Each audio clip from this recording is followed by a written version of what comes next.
Welcome to the Slop Farm. Enjoy the video.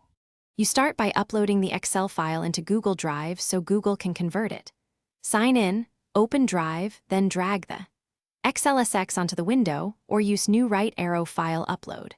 Once uploaded, right-click the file and select Open with right arrow Google Sheets.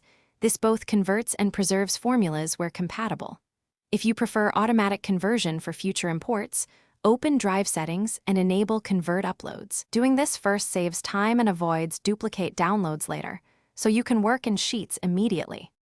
Once the file opens in Sheets, inspect formulas and formatting because Excel features sometimes translate differently.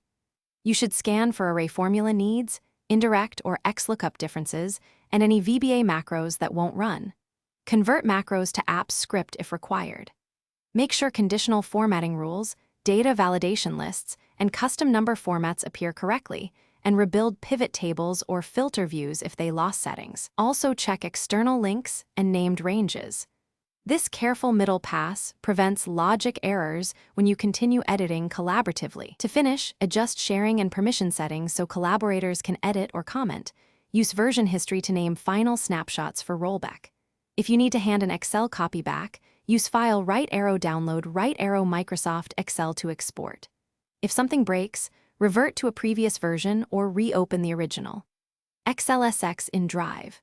For automation problems, open extensions right arrow app script and check logs. Restoring or reuploading the original file often resolves conversion edge cases.